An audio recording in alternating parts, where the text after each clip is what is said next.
Hey, what's up, my soldiers? It's WildBlueYonder. Today I'm going to answer some of you guys' questions that you submitted to me through Twitter and Snapchat.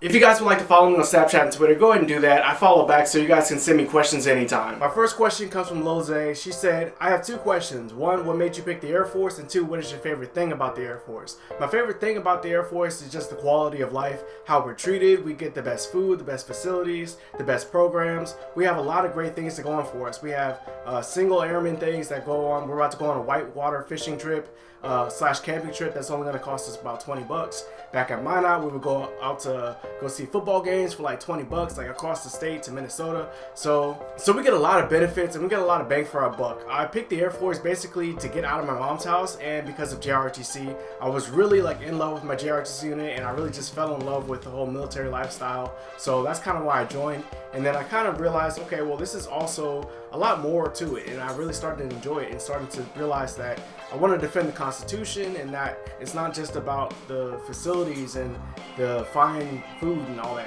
I've also always wanted to be a pilot in the Air Force since I was a little kid, so I'm just following my dream. Y'all, it's kind of hot in here, so I'm going to take my sweater off real quick. Also, I should mention that the Air Force is air forcing outside right now, so it's going to be kind of loud because F-22s are spinning up. Josh Beard asked the question, what is my general opinion towards security forces? I feel like they are extremely important and extremely undervalued by a lot of people. I don't think people realize that, hey, they protect our base. Like, they protect our flight line, our aircraft, our assets. We are really entitled, like, we are really indebted to security forces. But I think a lot of people think that they just kind of scan cat cards all day long, and that's not a career field that they want to go into. But there's a lot of different things that you can do in security forces, and that not everybody is just scanning cat cards. You can expect that, yes, when you first come into the Air Force as security forces, you're going to be scanning cat cards sometimes, but you're going to progress from that. Like, of course, you're going to do something very basic when you join the Air Force. That's any career field. When I came into the Air Force, you're just, handing people tools. Like, if you're in the maintenance field, you're just handing people tools. You're not even doing work yourself. But as you start to move up in the rank, now you're doing the work. Now you're starting to lead other people. Now you're starting to become a sergeant, and you move on from there. Same thing happens with security forces. Like, you're not always going to be scanning cat cards. For those of you guys who don't know what scanning cat cards means, that means that you're like standing at the gate and you're processing people as they're coming through the base. Lulay also asked the question, what do I like to do on base when I'm not working? When I get off work, I usually just relax. I just come to my room, I open up my laptop, I'll get on Netflix, I'll just be watching Netflix. Sometimes I write, sometimes I read, sometimes I just get on YouTube and watch videos, sometimes I make videos. I have a garden over here that I work on from time to time. I mean, I don't really work on it, just water the plants. It's really easy to have a garden.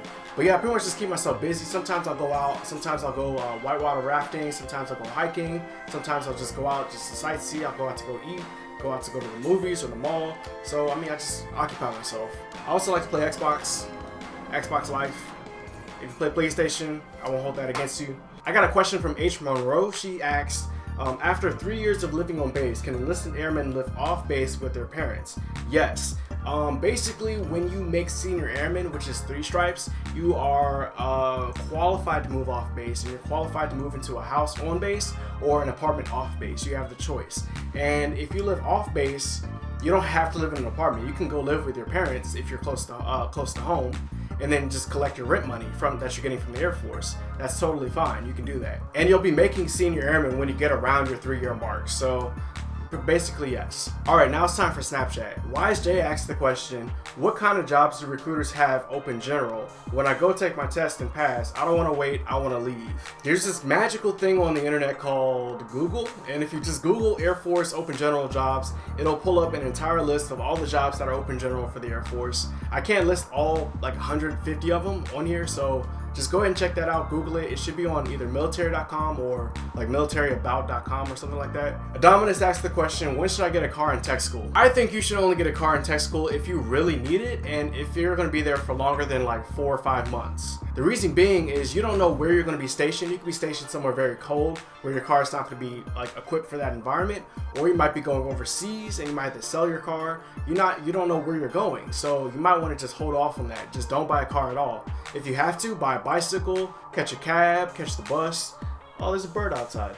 And sorry, ADHD, sorry. Or just find some other means of transportation, because you're gonna have to deal with your car once you have the PCS to your first base. Iran said, do I know anyone that has gone through the TACP pipeline recently?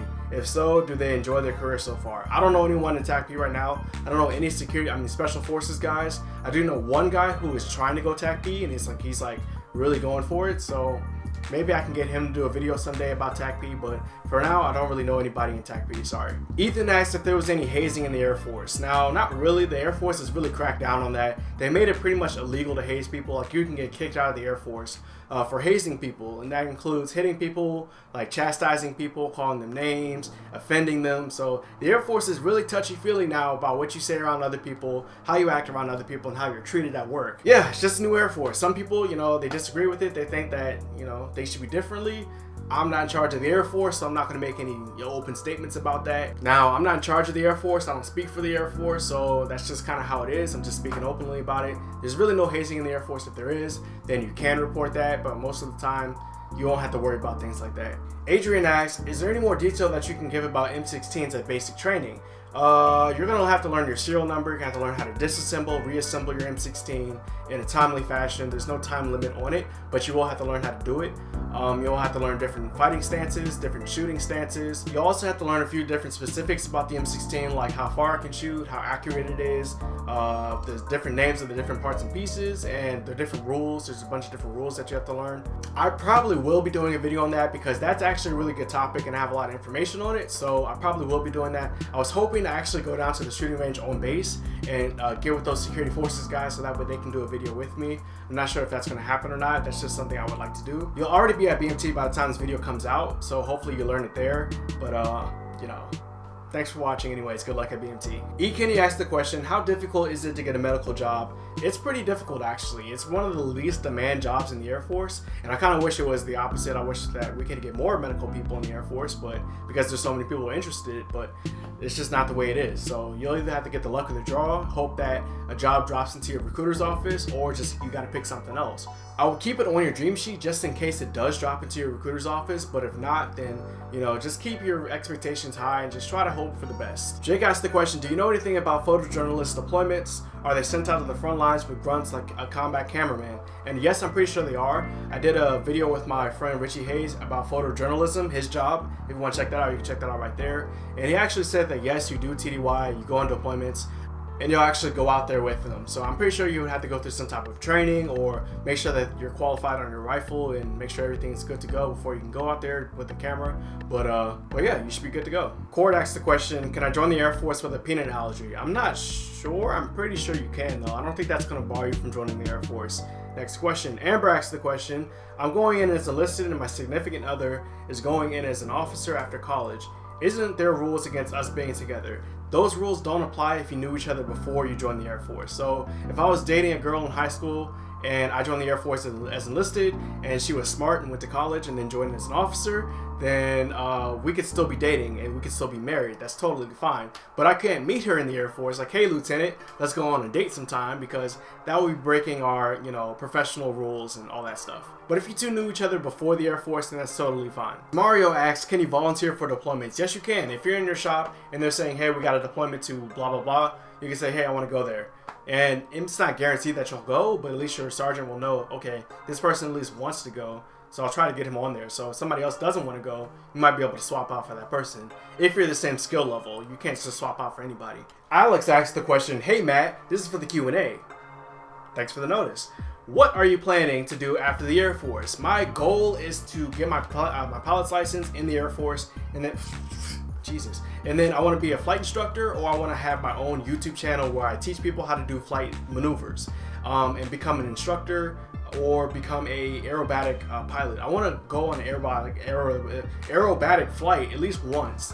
That way I can see what it's like, because it looks like it's just the most fun you could ever have. My goal is to leave the Air Force and not have to work. If I can fly, I won't consider that to be work. If I can do YouTube videos and vlog, I won't consider that to be work. There's a lot of things I want to do. I have a lot of things and choices that I want to branch out into. I want to either fly, make YouTube videos, or teach people, or I would love to write and produce movies or films. I would love to do that. I've always been like fascinated with cameras and making videos and making movies and making stories. But hey guys, thank you guys for watching this video. I hope you guys enjoyed. If you guys have any more questions, make sure you follow me on Snapchat and Twitter, where you all can ask me questions in the future. Hopefully you enjoyed this video. I'll see you guys next time. Thanks for watching. Peace out.